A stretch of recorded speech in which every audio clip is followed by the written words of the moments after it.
তো ভাই প্রাইম ভিডিওতে আমি দেখলাম একটা নতুন মুভি, নাম বি হ্যাপি।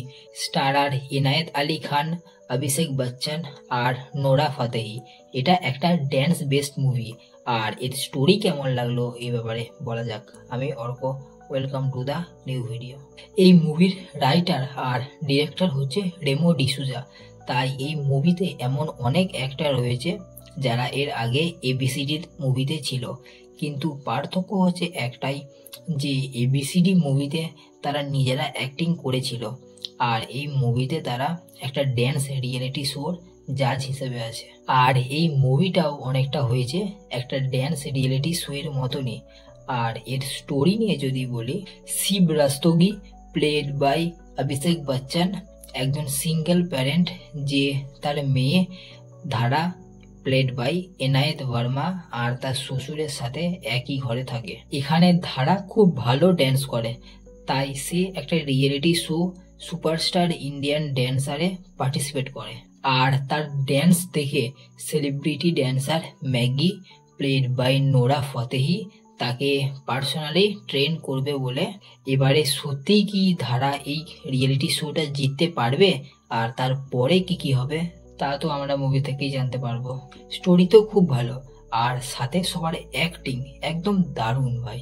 বিশেষ করে ওই ছোট মেয়েটা ভাই, এনায়েত বর্মা, মাত্র 13 বছর বয়স, কিন্তু তার অ্যাক্টিং একদম স্মুথ। তার অ্যাক্টিং দেখে একদম বোঝাই যাচ্ছে না, অনেক নেপো কিডসদের থেকে তো হাজার গুণে ভালো অ্যাক্টিং করেছে এই মেয়েটা।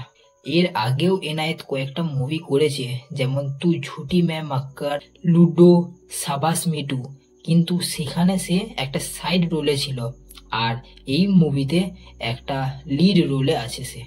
এমনকি তার অ্যাক্টিংয়ে অভিষেক বচ্চন আর নোরা ফতেহিকেও এখানে সাইড ক্যারেক্টার লাগে।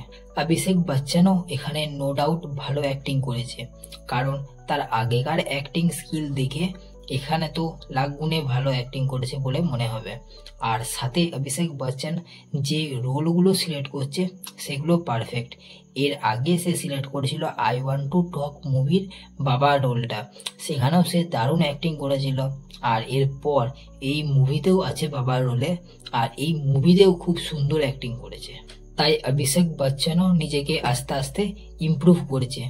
আর মুভির একটাই খারাপ দিক আমার লেগেছে, যে মুভিটা দেখার সময় অনেকটা মনে হবে যে আমরা মুভির বদলে একটা রিয়েলিটি শো দেখছি, আর অনেকটা ওরকমই বানানো হয়েছে মুভিটা। কিন্তু এসব বাদ দিয়ে যদি ওভারঅল নিয়ে বলি, তাহলে বলবো মুভি একদম সেরা লেগেছে। স্টোরি একদম খুব সুন্দর, এমনকি স্টোরি খুব সুন্দর, শুধুমাত্র দেখলেই আসল মিনিংটা এর বুঝতে পারবে।